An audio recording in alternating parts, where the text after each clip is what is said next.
Tengo un video de una mujer que estuvo aquí muchísimos años con nosotros y que conoció al Señor y que sirvió y fue una mujer maravillosa y todos fuimos beneficiarios de su amor, de sus abrazos. Hoy está recluida en una casa de reposo ya y ella ha perdido su memoria. La última vez que fui nos recordó y nos abrazó y lloró cuando se dio cuenta que éramos sus pastores. Esta vez que fuimos ya no nos recordó.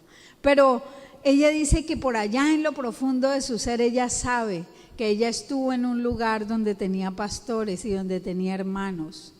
Y fue a llorar un poco, pero yo le dije, no, hoy no lloramos, hoy nos vamos a reír mucho, vamos a estar muy contentos y usted va a disfrutar del gran amor de Dios. Y le grabamos un mensaje para ustedes. Ella los saluda desde su imposibilidad de recordarlos. Y nosotros la seguimos amando y visitando. Listo, Aldita, mande besitos. ¿Cómo es que les digo? Queridos hermanos. Queridos hermanos, ahí le mando estos besitos que nunca ni jamás los he olvidado para ustedes, así como ustedes no me han olvidado para mí. Los amo en el amor del Señor y si Dios me lo permite, ya mañana o pasado mañana vamos a estar allá reunidos dándole gracias a mi papito Dios porque me ha llevado de nuevo allá. Amores, el Señor me los bendiga y hasta luego. ¿Y los besos? Eso, mándele besos. Mil besos. Mil y mil. ¡Ay, qué bella! Esa grabación me mandó una alerta y es la que quiero pasar aquí. Mientras somos conscientes de nuestra vida y dueños de nuestra voluntad, lo mejor que nos puede pasar es que estemos aquí reunidos. Porque va a llegar un día, a causa de toda esta locura de la tecnología, en que nuestra mente se desconecta para descansar, para que el dolor no sea superior a nuestras fuerzas. Y el Señor ha sido compasivo y le permitió que ella se desconectara para que ella quedara en el último día, donde salió de su casa pensando en que volvería. Ella está en ese día. Y ya todos los días dice, hoy vienen por mí y me retornan a mi casa. Y allá me está esperando una mujer para cuidarme. Y mis hijos me aman tanto que ellos me llevan de regreso a casa. Pero ella no llega hasta ahí y ya no siente el dolor de que no van a volver por ella para su casa porque no hay quien la cuide. Entonces tuvo la oportunidad de estar en medio nuestro y de recibir la palabra. Y tuvo la oportunidad de saborear el ser parte de una iglesia, de un cuerpo donde Cristo es la cabeza. Hoy no es dueña ni de su mente ni de su voluntad. Otros gobiernan su voluntad, pero su corazón y la conexión que quedó entre ella y Dios, nadie se la puede robar. Ella sabe que Dios es el Señor. Hoy tiene que ir a misa porque la llevan a misa en medio de todos. Hoy no puede venir a su casa a ver a sus hermanos, ni tener sus pastores, ni tener su familia, ¿cierto? Ni cocinar en sus ollas. Pero ella vive feliz, ¿sabe? Ella está dichosa, dice, ellos me tratan bien, ellos me aman, ellos me cuidan y yo hoy vuelvo a mi casa. Y entonces puedo ir a la iglesia a ver a mis hermanos. Los recuerda, ya quedaron ustedes en esa pequeña memoria que quedó en ella. Yo me siento feliz cada vez que puedo ir a verla y la veré hasta el día que Dios me lo permita. Estaré pendiente de ella como de ustedes mientras ustedes quieran que podamos acercárnosle. Muy bien, esto es fuerte, así que yo voy a respirar un poquito.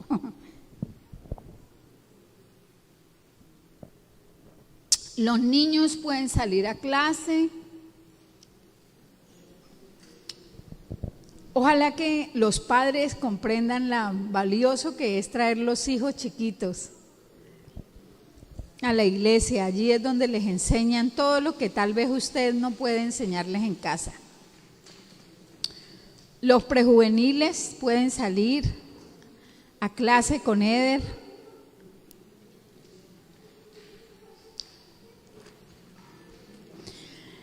Y los niños grandes se quedan conmigo.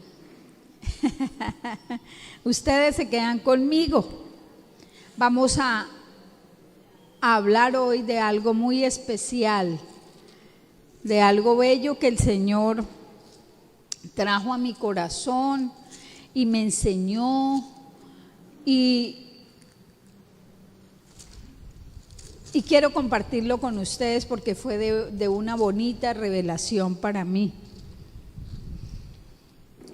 Esta predicación se llama Resucitó.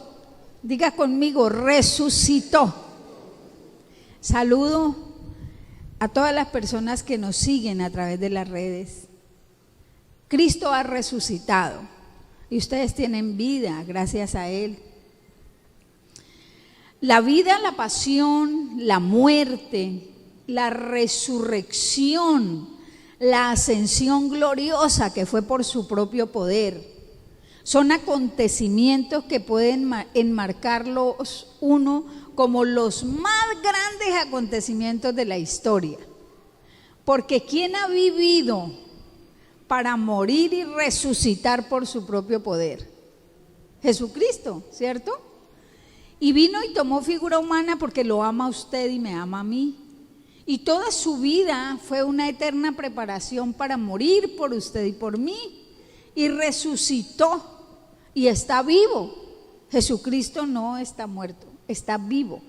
Él dejó la tumba vacía y ascendió por su propio poder al mismo cielo. Y tomó el lugar que Él había dejado para poder venir a rescatarnos. Él vino a un rescate glorioso que solamente Él podía hacer. Nos rescató de las tinieblas, nos trasladó a su reino y lo hizo reconectando su vida y la mía con Él y haciéndonos conscientes de esa reconexión.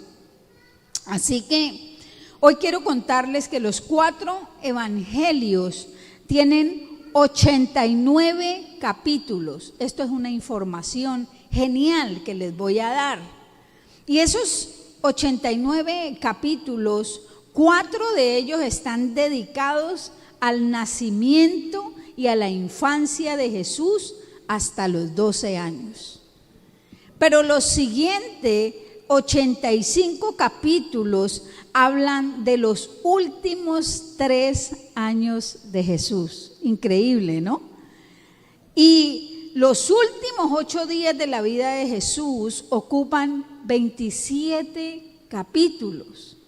Con eso nosotros nos podemos dar cuenta que el Espíritu Santo hizo un gran énfasis en la obra de redención de Jesucristo. Él no se dedicó a mostrarnos cómo hacía pajaritos de barro y soplaba y ellos volaban.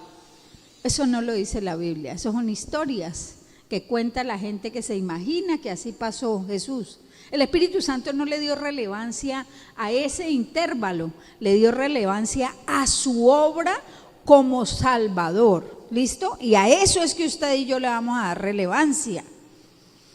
Él levantó, le dio mucha importancia a la muerte de Cristo, porque fue una muerte supremamente violenta, sacrificada. Fue una muerte voluntaria. A Él nadie le quitó la vida, Él mismo vino y la puso. Y lo hizo por amor, y Él era consciente de que el amor por usted y por mí y por el resto de la humanidad le iba a causar dolor. Amén. Y esa obra que Él hizo también lo llevó a experimentar su propio poder glorioso para levantarse de la muerte. Porque sabe, Jesucristo es el Dios verdadero y la muerte no lo podía retener. Ahora, la resurrección de Cristo nos da a nosotros la certificación y la prueba de que usted y yo en esta vida hemos resucitado de la muerte que vivíamos al pecado. ¿Listo? Estábamos muertos en delitos y pecados. Resucitamos para vivir una vida nueva. El pecado ya no tiene capacidad de enseñorearse de nosotros. La incredulidad no nos puede gobernar. ¿Listo? La resurrección de Cristo se hizo real con la salvación. Pero vamos a participar de la resurrección de Cristo de una forma tridimensional. O sea, no solamente resucitó nuestro espíritu, sino que la muerte del alma también cesa y nosotros somos renovados en nuestra mente y vemos cómo resucita el nuevo hombre en su manera de vivir. Y este cuerpo que ha sido el que ha sido el depositario, la cajita donde hemos estado puestos, tiene que morir un día y se tiene que quedar aquí. Y nosotros recibiremos de una forma gloriosa un cuerpo glorificado como el de Cristo, para poder vivir una unidad con Cristo real, total, visible y infranqueable. ¿Listo? Cuando vivamos ese cambio total de cuerpo, total de alma, entonces estaremos conscientes de esa unidad con Cristo y vamos a ver esa metamorfosis profunda que vive nuestra vida en lo visible también. ¿Listo? Bien, Primera de Corintios, capítulo 15, versículo 3, dice lo siguiente. A ver, hoy voy a trabajar aquí con la escritura. Dice así: porque ante todo, diga conmigo, ante todo, eso, ante todo, les transmití a ustedes lo que yo mismo recibí, que Cristo murió por nuestros pecados, según las Escrituras, que fue sepultado, que resucitó al tercer día, según las Escrituras, y que se apareció a Cefas y luego a los 12. ¿Listo? Y esta palabra ante todo significa todo lo importante empieza con lo más importante. Ante todo, lo más importante es que Cristo es Dios y vino a morir por usted y por mí para perdón de pecados. Que no le quepa la menor duda que usted ha sido perdonado. Dígale al que está a su lado: yo he sido perdonado. ¿Y quiere? Le doy una buena noticia: de todo. No hay nada, no hay una sola cosa que haya quedado sin perdón. Todo Jesús se lo perdonó a usted, inclusive lo que usted nunca confesó porque no supo que era pecado. Él cubrió todo. Él es maravilloso. Que esta revelación que tuvo Pablo también llegó con el impulso violento de que él la entregara a la iglesia. La diferencia entre ese pueblo de Dios del antiguo pacto con la iglesia de Cristo es que el pueblo de Dios vivía cubriendo pecados con ritos y sacrificios. Pero la iglesia que vive bajo el nuevo pacto sellado con la sangre de Cristo, esa iglesia sabe que el pecado no vive en ella. ¿Cuál es el pecado? La incredulidad, que era una naturaleza que nos gobernaba. Hemos sido liberados de esa naturaleza. ¿Listo? Quedan pensamientos de incredulidad que nos hacen cometer torpezas. Por eso vemos rasgos de pecado a veces en nuestras vidas, unas veces más de lo que quisiéramos. Pero cuando Jesús murió y resucitó, Él hizo unas apariciones. Él se le apareció a algunas personas. Dice la Escritura que fue sepultado y al tercer día resucitó. Se apareció a Cefas. ¿Quién es Cefas? Pedro, que ahora ya no se llamaba Simón o Badulaque o caña que lleva el viento, sino Cefas, una persona firme en lo que le habían enseñado. ¿Listo? Se apareció a Cefas. Luego a los 12, o sea, a todos los discípulos, los 11 que habían quedado, porque ya Judas Iscariote no estaba, y aquel que lo había reemplazado. Después se le apareció, dice la palabra, a más de 500 hermanos a la vez. ¿Sabe por qué la Escritura hace estas descripciones tan precisas de la aparición de Jesús? Porque hay quienes todavía dicen, es que la resurrección de Cristo es algo que no pasó, es una ilusión de un poco de gente ignorante. Mire, que 500 vean a Jesús resucitado es una de las cosas que hace y certifica que nosotros no somos seguidores de una alucinación. ¿Aló? Vamos a dejar que la niña juegue allí con la mamá y usted se va a ubicar conmigo. ¿Listo? Porque usted ya tiene capacidad de atención. Bien.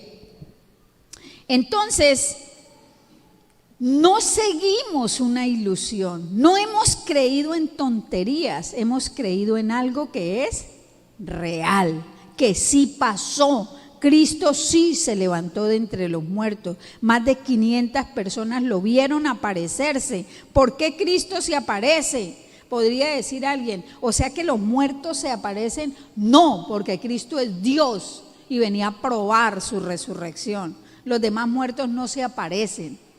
¿Aló? Que a usted le quede claro que su mamá no se le va a aparecer, ni su abuelito, y ya se murió. ¿Por qué? Porque el que ha muerto no puede regresar a venir acá a hacer apariciones. Por eso todas las demás apariciones de las que se hablan son una falacia. El único es el Dios verdadero que bajó a la muerte por sus hijos, por su creación. Él era el que tenía el poder para aparecerse y que lo vieran a ascender al cielo por su propio poder. Tenía que ser vista la ascensión. ¿Listo? En el versículo 6 que nos prueba esta aparición, ahora quiero llevarlos a Juan capítulo 20. Juan capítulo 20. Y vamos a ver aquí algunas circunstancias que rodearon la resurrección de Jesús.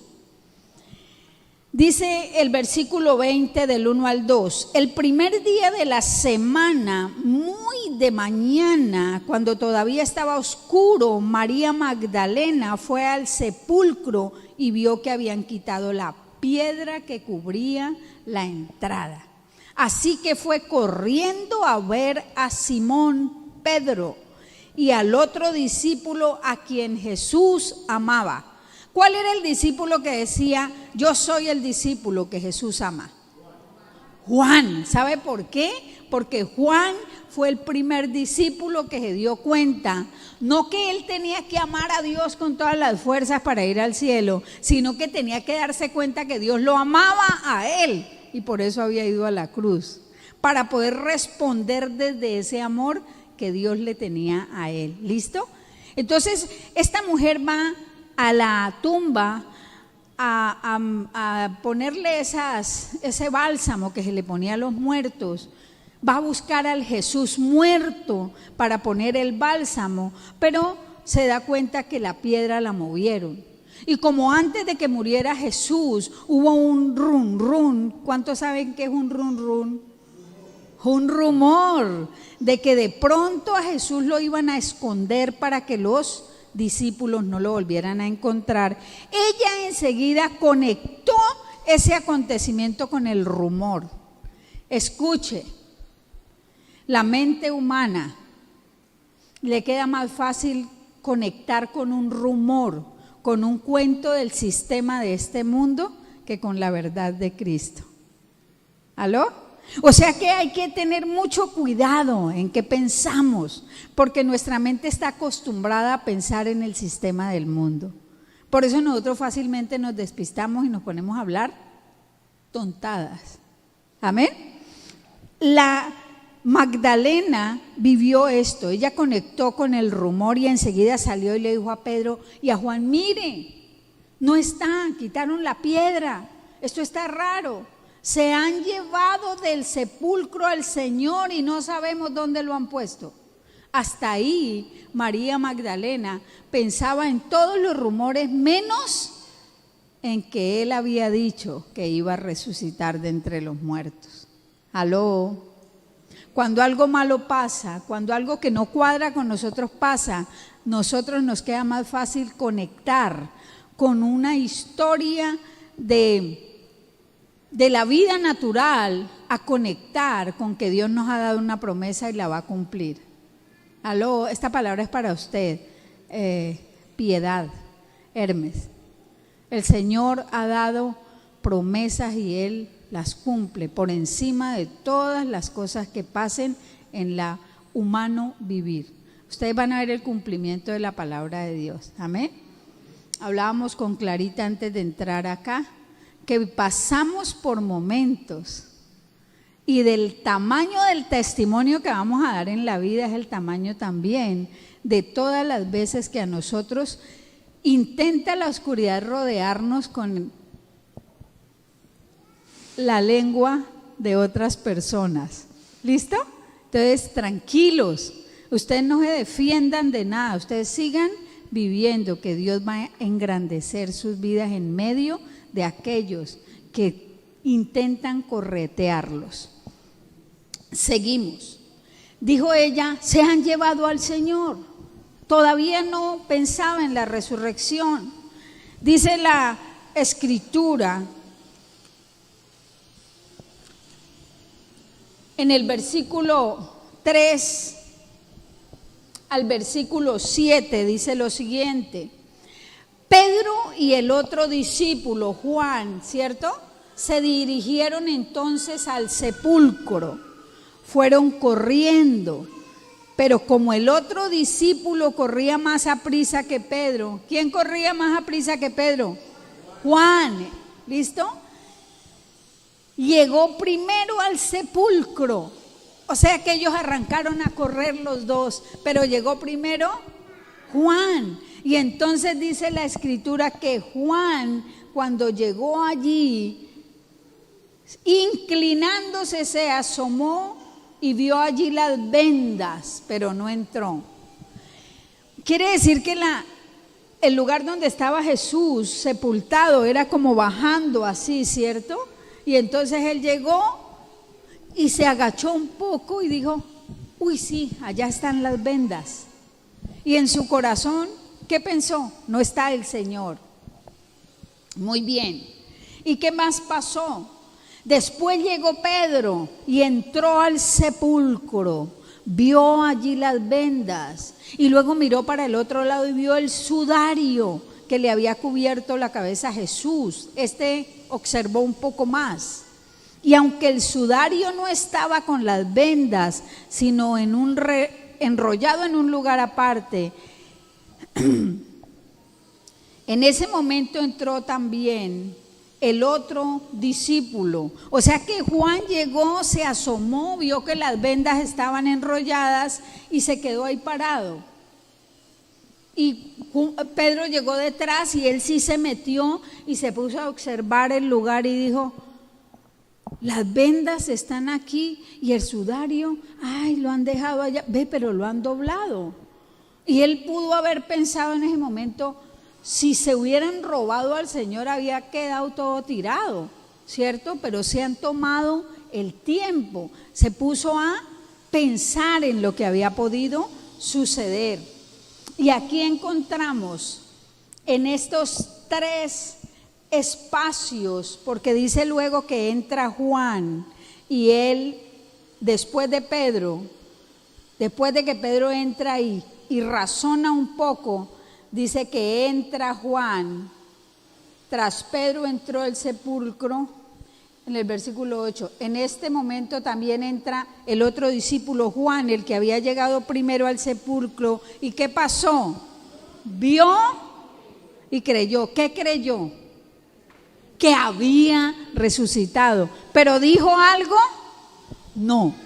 Él se quedó con eso y dijo, ay, entonces fue que resucitó. ¿Listo?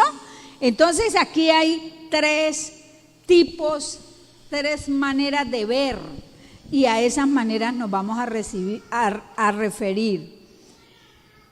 La primera forma en que vio, que fue la de Juan, cuando se inclinó y vio las vendas dobladas, significa que sus ojos físicos vieron al natural, vieron las vendas ahí puestas. ¿Listo? Él vio que había unas vendas puestas y se quedó ahí sin decir más. El siguiente que vio y que razonó fue Pedro. Pedro ya se entró y se preguntó cosas, sacó conclusiones, por qué las vendas acá y el sudario al otro lado, y se preguntó por qué estará vacía la tumba, ¿cierto? Teorizó lo que veía. Y el tercer vio, que fue el de Juan. Juan entra y va a ver por segunda vez. Corresponde a ver intuitivamente. Diga conmigo, ver intuitivamente. Mire, la intuición sujeta a la verdad de Cristo resucitado es la capacidad de ver por el poder del Espíritu Santo. ¿Aló? No la suspicacia ni la malicia, sino la intuición. Entonces él ve desde la fe, intuitivamente, guiado por el Espíritu Santo, y esa es la razón por la que él cree. Y ustedes, querida asamblea, queridos hermanos, son de los que vieron un día y anduvieron tal vez en muchas procesiones y oían la misma historia cada año y veían, pero no habían creído. Vieron como vio por primera vez Juan, vieron como vio Pedro teorizando, y luego vieron como vio por segunda vez Juan y creyeron. Ese fue el día en que ustedes nacieron de nuevo. ¿Listo? O sea que podríamos decir que el nuevo nacimiento de Juan fue en la tumba vacía de Jesús. Increíble, ¿no? Empezó a funcionar la resurrección ahí donde vivían los muertos y de donde Cristo se levantó.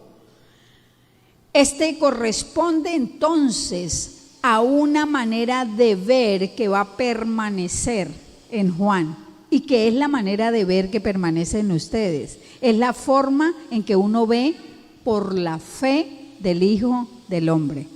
Y aquí voy a parar para decirles, la fe que usted tiene no es una fe suya. La fe que fue suya es la fe natural.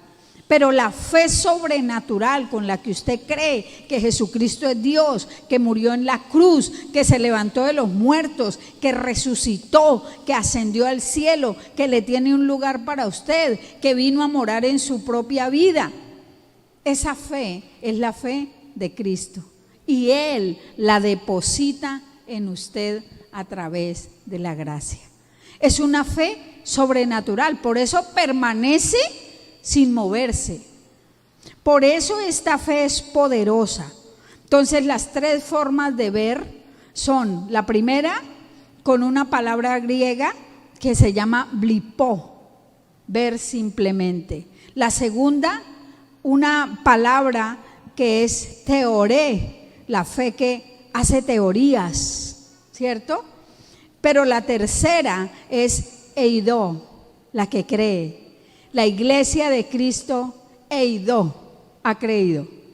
La iglesia de Cristo tiene la fe del Hijo del Hombre, la fe que tuvo Cristo para subir a la cruz y esperar que su muerte no lo dejara muerto para siempre, sino que su muerte fuera solamente una manera de vencer el poder de la muerte sobre la creación. Aló, la muerte para la iglesia fue vencida ese día. Amén. La muerte no lo puede retener a usted tampoco. Usted resucitará de entre los muertos por el poder de Cristo y participará de las bodas del Cordero con Él. ¿Qué acontecimiento el que nos está esperando? En el versículo 9 de este mismo capítulo 20 dice: hasta entonces ellos no habían entendido la escritura que dice que Jesús tenía que resucitar. Ellos tenían una relación hasta ese momento desde su mente no recreada, desde sus emociones dolidas, pero ellos no podían ver al Cristo resucitado, que no era solamente un hombre, sino Dios mismo, levantándose entre los muertos y demostrando que Él nunca perdió el control. ¿Sabe? Dios nunca perdió el control, ni cuando cayó Adán y Eva, ni en el transcurso de la vida donde la degradación humana ha tocado las peores esferas. Dios no ha perdido el control. Ni cuando nuestros hijos se salen de las manos, aló, y les vamos a hablar y ya no nos hacen caso, aló, ni ahí pierde Dios el control. Porque ahí donde están nuestros hijos está la promesa que Dios nos ha hecho: yo salvaré tu casa, aló. Y eso es como una cobija que arropa a nuestra descendencia. Ahí nosotros vivimos amparados. Llega un momento donde nosotros no podemos controlar nada, donde Dios tiene absoluta soberanía sobre todo. Dios nunca estuvo en una disputa donde casi pierde el gobierno y casi pierde el reino y entonces el diablo hizo un poco de diabluras. No, Satanás se levantó, hizo una tontada, creyó que había destruido la obra de Cristo, pero lo que Dios hace es indestructible. Dios es superior a cualquier idea que nosotros tengamos de lo que significa poder y gloria. Amén. Muy bien, hasta ese momento ellos entonces pueden descubrir la verdad de la Escritura. El versículo 10 y 12 dice: los discípulos regresaron a su casa. ¿Quiénes? Pedro y Juan. Salieron de ahí, ya habían entendido el tema de la resurrección, ya la Escritura les fue abierta y ellos ¿qué hicieron? Se fueron. ¿Y sabe qué le pasó a María Magdalena? Que ella todavía estaba siendo tutoriada por sus emociones. Aquí quiero decirle algo: las emociones son buenas, las emociones nos las dio Dios, pero mientras el alma, la mente no esté renovada, las emociones no podrán ver con los ojos de la fe. ¿Aló? Las emociones que ven a través de la fe son las que tienen una mente renovada. Por eso la renovación de la mente es supremamente importante. Aquí María se quedó afuera. ¿Qué se quedó haciendo? Llorando junto al sepulcro.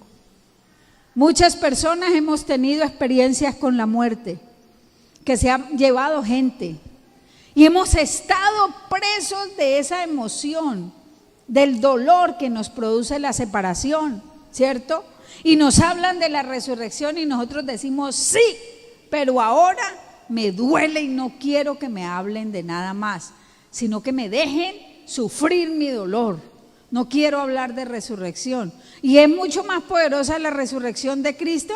Obvio, pero el dolor no puede salir fácilmente porque la emoción está siendo tutoreada desde otro punto, desde otro tipo de versión que yo tengo en mi mente. ¿Listo? Y es lógico, y Dios no combate eso. Mientras lloraba, dice, se inclinó a mirar dentro del sepulcro. Ella allí llora y llora, y volví, se agachaba y veía las vendas y no, por Dios, pero ¿cómo hacer que mataron al maestro? Si yo lo amaba, nadie sabe cómo yo lo amaba, nadie sabe cuánto me duele no tener al maestro, nadie me entiende. Nadie puede venir a consolarme, yo solo quiero llorar aquí. Me estoy imaginando el lamento de María. Y ella estaba allí llorando. Y mientras ella lloraba allí, vio 2 ángeles vestidos de blanco, sentados donde había estado el cuerpo de Jesús. Uno a la cabecera y uno a los pies. Pregunto, ¿no habían entrado ahorita Juan y Pedro allá junto a ella y se habían dado cuenta que las vendas estaban en un lado y el sudario en otro? ¿Cierto que sí? Y ahora ella vuelve y se asoma y ahora ve 2 manes allá vestidos de blanco. Y ella no se preguntó, no teorizó, oiga, ¿por dónde entraron estos manes? ¿Cierto? Sino que ella lloró y vio los señores allá sentados. Y ellos le dijeron, ¿por qué llora, mujer? Le preguntaron, los ángeles. Y dijo ella, es que se han llevado a mi Señor, no sé dónde lo han puesto. Y apenas dijo esto, volvió la mirada y vio a Jesús al pie de ella. Ahora, después de ver los ángeles y no darse cuenta que eran ángeles, voltea y ahora está Jesús ahí. Tampoco lo vio entrar. Tampoco se dio cuenta que era Jesús. Dice la palabra, aunque no sabía que era Jesús, no lo reconoció. Y Jesús le dice, ¿por qué lloras, mujer? ¿A quién buscas? Esta primera pregunta que Jesús hace en el versículo 15, a mí me parece supremamente hermosa, compasiva de Jesús. Mire, si usted cree que Jesús no se identifica con sus emociones y sus sentimientos cuando usted necesita exponerlos, entonces usted no conoce a Jesús. A Él no le interesa invalidar lo que usted siente. Él le quería decir a ella, mira, es lícito que llores, tienes derecho a llorar, tienes derecho a estar así, tienes derecho. Es más, tienes mi compañía mientras lloras. Aló. Siempre que usted está en un momento difícil, Jesús está a su lado para consolarla, para consolarlo, para enjugar sus lágrimas. Porque si a alguien le importamos en nuestra tridimensionalidad, espíritu, alma y cuerpo, es a Él, que lo dio todo por usted y por mí. Y sabe, Él, después de identificarse con ella, interesarse por la confusión que ella tenía en su mente, que ni siquiera le daba la oportunidad de reconocerlo, e interesarse por el dolor que la había sobrecogido, Él le demostró a ella que Él vino a salvar. Y en esa salvación vino a sanar dolores. ¿Sabe? Nosotros recibimos la salvación, pero no experimentamos, no nos damos el tiempo de experimentar la sanidad que también hemos recibido con la salvación. Yo quiero decirle hoy a usted que Dios ha cerrado las heridas que se gestaron en su concepción y en su niñez. Él ha cerrado todas las heridas que usted vivió de adolescente. Él ha cerrado, lo que pasa es que usted mira las cicatrices y le duelen. Y Él no es ajeno a esos. Él quiere hoy que usted le entregue esos dolores, esas frustraciones, eso que a usted le hubiera gustado que no le pasara, que le entregue aún aquello que lo avergonzó a usted. Entregue todo eso, ese es el cargamento que Él no quiere que usted cargue más. Él vino a la cruz a llevar todo eso con Él. Él quiere darle a usted la conciencia de una vida distinta, superior, tanto como que usted nació de esa cruz, de su propia sangre. Él fue como un vientre en la cruz, del cual usted nació de nuevo por el poder de la palabra. Y Él quiere que todo lo demás quede atrás. Amén. Él quiere que usted ya no mire con tanta importancia eso que usted está viendo y que es real. Él quiere que usted pase al siguiente espacio. ¿A quién buscas?, le dijo. Ella, pensando que se trataba del cuidandero del huerto, le dijo: Señor, si usted se lo llevó, dígame dónde lo ha puesto y yo voy por él. Aquí hay una revelación increíble. Porque Jesús, después de validar los sentimientos de la Magdalena, del cual nosotros aprendemos a validar los sentimientos de los demás. Por eso es tan feo cuando alguien o un niño nuestro está llorando al pie nuestro y nosotros decimos: no llore, no sea tontico. Uno no es tonto, uno no llora. No, eso no es lo que hay que decir. Hay que decirle: ¿por qué lloras? ¿Y qué sientes? ¿Y qué te duele? Y está bien que llores, pero vamos a procesar esto de esta manera, ¿me entiende? Jesús nos enseña a nosotros. Y entre esposos, cuando la esposa o el esposo se hablan y de pronto el otro está cansado, dice: ay, no se ponga para él las tontadas, usted otra vez llorando por lo mismo. No, esa no es la compostura. La compostura es levantarme un poco más y decir: ¿por qué lloras? ¿Por qué lloras? Y validar las lágrimas del otro y ayudarle a procesar el dolor y a que salga de ahí. Porque si se queda ahí, se le van a inflamar todos sus órganos vitales.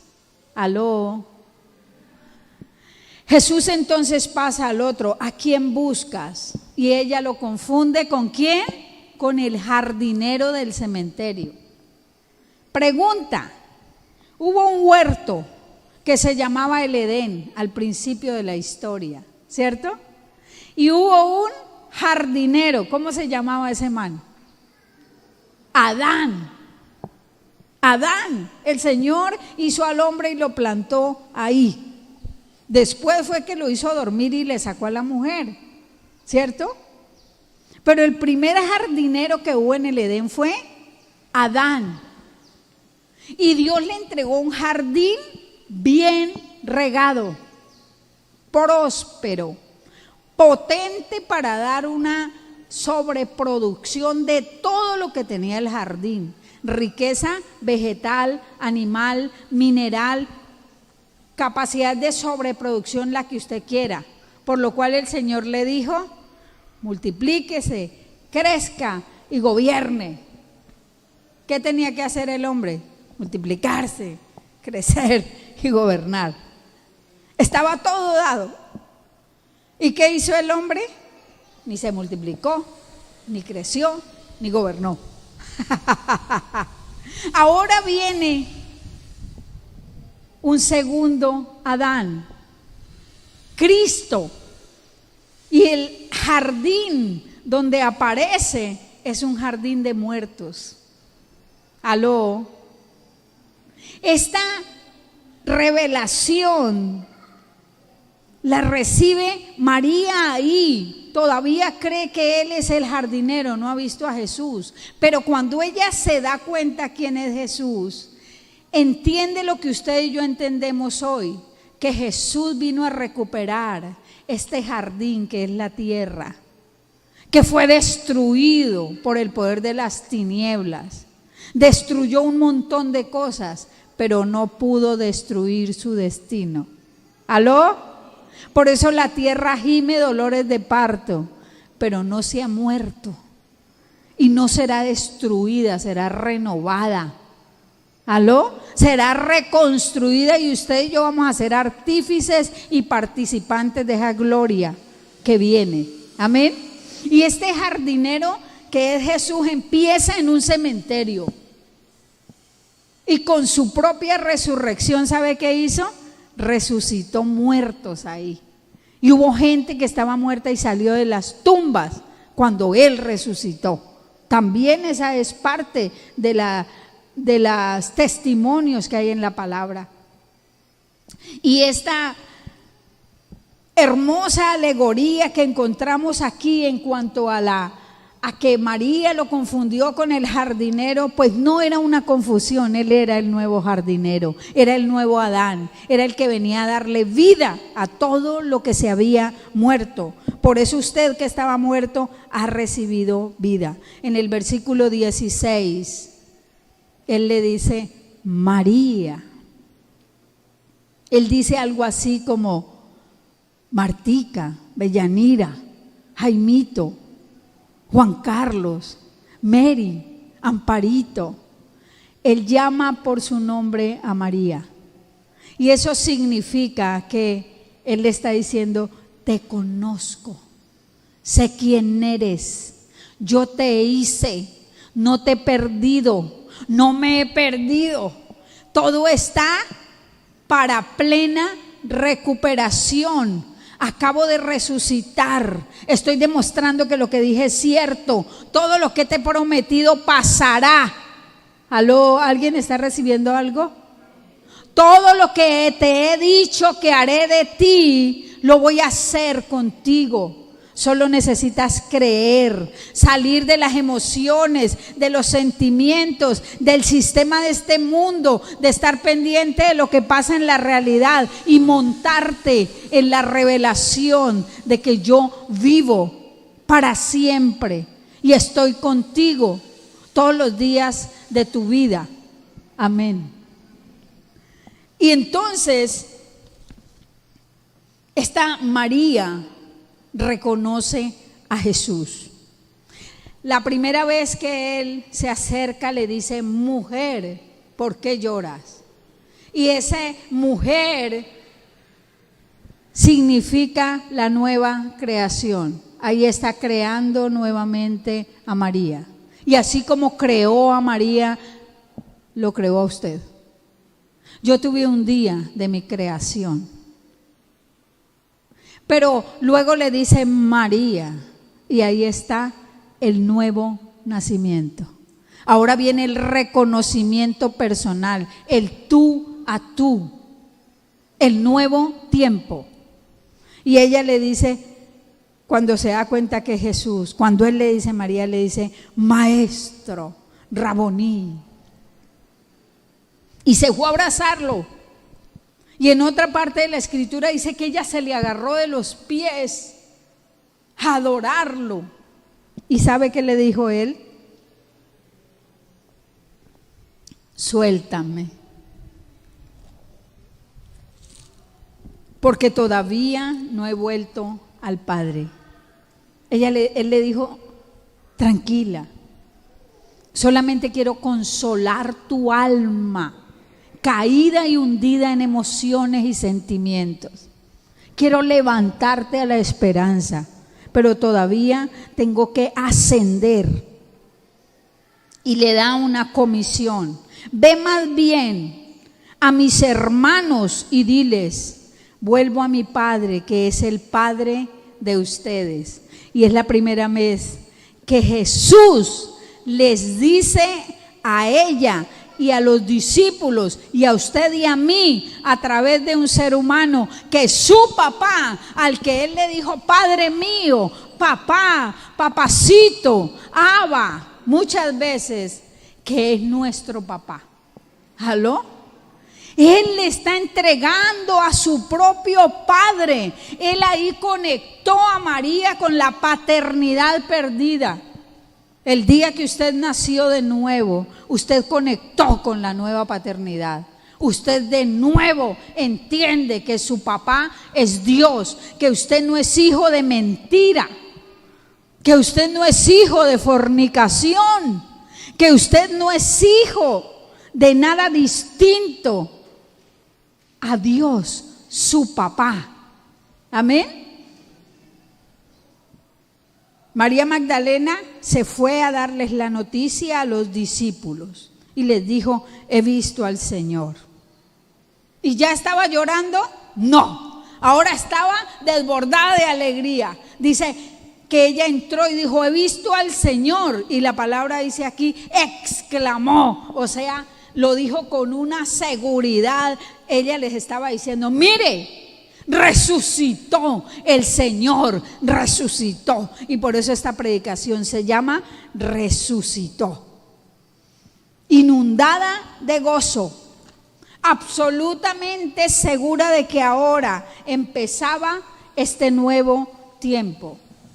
3 cosas para las cuales Cristo se aparece a María y viene a su vida también el día de su nuevo nacimiento. Una, para sacar el temor de su vida. Dígale al que está a su lado: Jesús vino a sacar el temor de mi vida. Confiese que confesar es bueno. Confiese. 2, Él vino a quitar la infidelidad de su vida. Diga: Jesús vino a llevarse la infidelidad de mi vida. Y 3, Jesús vino a sacar la infructuosidad de su vida. Jesús vino a sacar la infructuosidad de mi vida. ¿Qué significa esto? Que cuando yo nací y el miedo fue lo primero que experimenté. Igual que Adán, cuando pecó, lo primero que experimentó fue miedo. Y cuando Dios lo llamó y le dijo: ¿dónde estás? Él dijo: tuve miedo y me escondí. Y todos los que nacimos de Adán nacimos muertos del miedo. Y lo primero que experimentamos siempre que pasa algo es miedo. Es más, apagamos las luces en casa y nos vamos a ir a dormir y de repente vemos una luz y ¡uy, qué miedo! O apagan y salen corriendo, porque todavía son más conscientes del miedo con el que nacieron que de la fe que les ha sido depositada.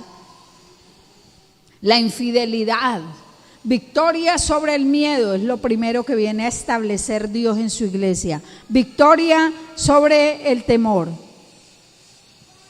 Cuando Jesús visita en el versículo 19 a los otros discípulos, dice: al atardecer de aquel primer día de la semana, estando reunidos los discípulos a puerta cerrada. ¿Por qué? Por temor a los judíos, entró Jesús, poniéndose en medio de ellos, y los saludó: la paz sea con ustedes. María lo había visto y fue y les exclamó. Juan y Pedro creyeron en la resurrección, pero seguían encerrados y muertos de miedo. ¿Miedo a qué? A la muerte, porque los judíos estaban buscándolos para matarlos y ellos todavía estaban muertos de miedo, no podían testificar. Mira, nosotros también vivimos mucho tiempo muertos de miedo. A uno le da miedo que hablen mal de uno, miedo del vituperio, miedo que lo aíslen, miedo a que le pongan la X, miedo a muchas cosas.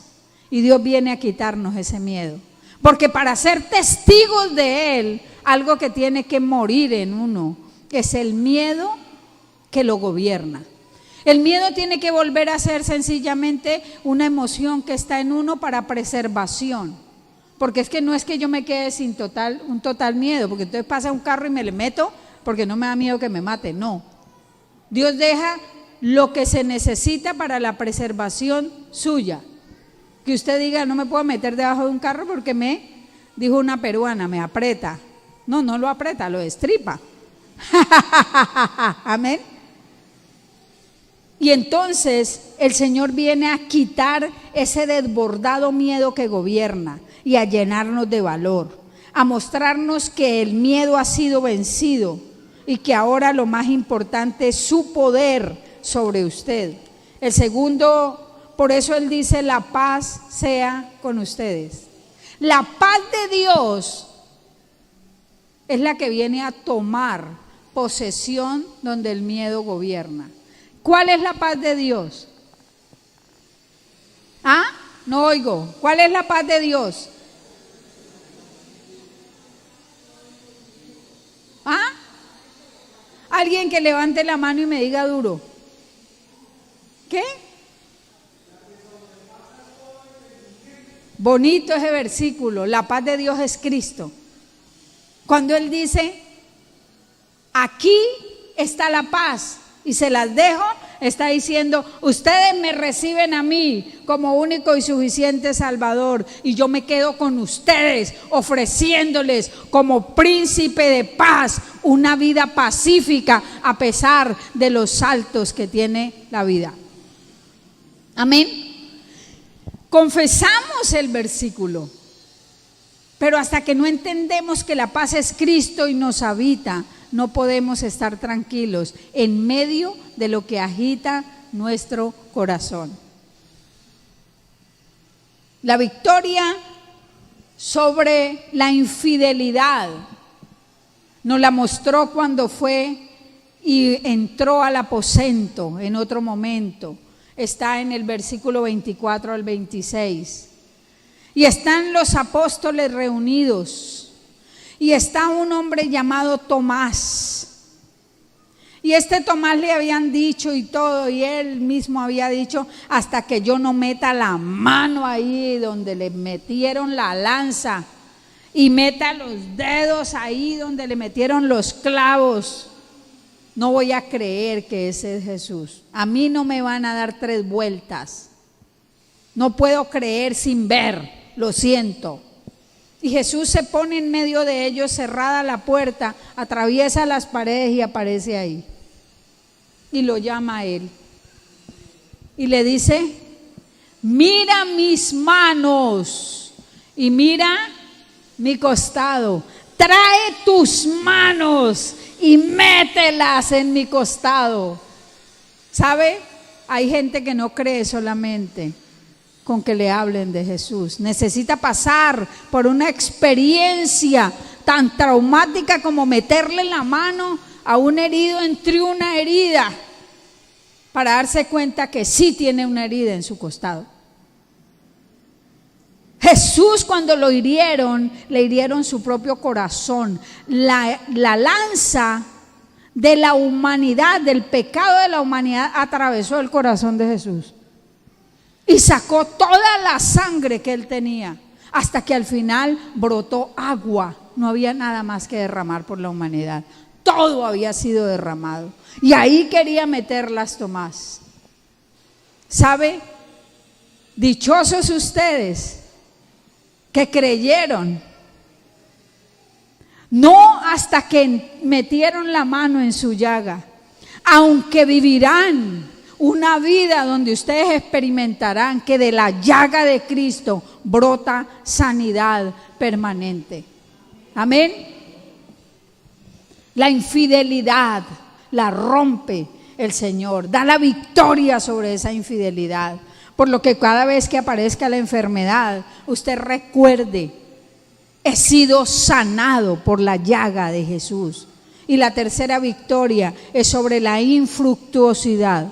Le entregan un jardín lleno de potencia para producir, y Cristo recibe un jardín lleno de muerte y de sangre derramada. Y entonces, en el capítulo 21, 2 semanas después, dice, versículo del 1 al 4. Después de esto, Jesús se apareció de nuevo a sus discípulos junto al lago de Tiberíades. Sucedió de esta manera: estaban juntos Simón Pedro, Tomás, el que le apodaban Gemelo, Natanael, el de Caná de Galilea, los hijos de Zebedeo y otros 2 discípulos. Me voy a pescar, dijo Simón. Nos vamos contigo, dijeron ellos. Salieron pues de allí y se embarcaron. Era de noche y no pescaron nada. Sin Cristo hemos vivido momentos en nuestros propios esfuerzos donde no conseguimos nada. Y tenemos las mejores ideas y nos las luchamos y las sacamos del estadio y somos infructuosos en la lucha. Cristo viene a decirle a usted, la resurrección que Él tuvo trae fruto y fruto abundante en todas las áreas de su vida. Dice que al despuntar el alba, Jesús se hizo presente en la orilla. Se les apareció otra vez. Pero los discípulos no se dieron cuenta que era Él. Otra vez no lo reconocieron, nublados por el sistema de la vida, nublados esperando que los políticos les resuelvan la vida, nublados esperando que el sistema romano les dé, nublados esperando que venga un líder a armar una revolución y entonces les dé. Y sabe, Él les dijo: muchachos, ¿no tienen algo de comer? No, respondieron ellos. Y Él les dijo: tiren la red, ¿a dónde? A la derecha. O sea que ellos habían estado tirando la red a un lado, el que ellos conocían como pescadores, el que ellos sabían como pescadores, donde ellos siempre encontraban peces. Pero ahora Jesús vino y le dijo: al otro lado. Y esto significa que Jesús viene a dar una instrucción que a usted tal vez le parezca estúpida. Tal vez a usted le parezca tonto diezmar y ofrendar. Y Él viene y le dice: ¿quiere hacer riquezas? Diezme y ofrende. Y usted dice: también dijo que diezmando y ofrendando se hacían riquezas. No, le damos su ofrendita, pero no eche cuentos. Pero Él está diciendo: eche la red a la derecha. Eche la red a la derecha. Tiren la red a ese lado. Y eso significaba: háganlo a mi manera. Adoración es oír la instrucción y seguirla. Es hacerlo a la manera de Jesús. Sigan mi instrucción. Abandonen las viejas formas de vivir. Dejen de hacer las cosas como ustedes creen. Háganlo por una vez en su vida, como les digo yo. Abandonen ritos. Abandonen todas esas cosas viejas que aprendieron ustedes, que no tienen nada que ver con la fe, con confiar en mí, con mi resurrección. Abandonen la religión y tengan una relación real conmigo. Vengan a este lado derecho. ¿Sabe? Él muchas veces dijo que la provisión estaba en la diestra de su justicia. Él está diciendo: dejen de verse como condenados y véanse como justificados. Los justifiqué, imputé mi justificación. Los perdoné, imputé mi perdón. Ustedes para mí son santos, libres, hijos, los amo. Mi provisión es para ustedes. Vuelve y dice: crean en mí. Crean en mí. Creyeron para salvación, crean para multiplicación. Y así establece entonces la victoria sobre la infructuosidad. Al lado derecho la señala. Al lado derecho no es una superstición, entonces ahora diezmemos con la mano derecha. No, está diciendo: a la manera mía, de la forma que yo les enseño. Estoy sentado ¿a dónde? A la diestra del Padre. Está diciendo: del lado mío, como yo veo, como yo huelo, como yo oigo, huelan, vean, hablen y escuchen ustedes. Amén. Jesucristo es Dios. Hoy es un buen día para gritar: Él es mi Señor. Él ha resucitado. Padre, gracias, porque yo creo en tu palabra y sé que tus hijos creen en tu palabra.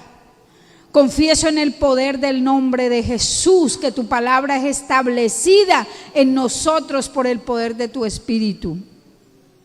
Que eres tú quien nos enseñas, que eres tú quien nos formas, que eres tú quien nos levantas, que eres tú quien nos lleva de razonar a creer, que eres tú, Señor, quien nos sanas, nos liberas, nos empoderas, nos pones a caminar sobre las aguas, nos llevas a vivir de otra manera y a tener la rentabilidad más grande que hemos podido experimentar en la vida. Gracias, Señor, porque el miedo se convertirá para nosotros solamente en un punto de preservación. Pero a partir de ahora, Señor, podemos creer que no hay nada que temer, porque tú tienes el control de nuestras vidas, de nuestros hogares, de nuestras finanzas, de nuestros hijos, de nuestro futuro y de todo, Señor, lo que tiene que ver con nosotros. En el nombre poderoso de Jesús. Amén, amén y amén. El Señor los siga bendiciendo.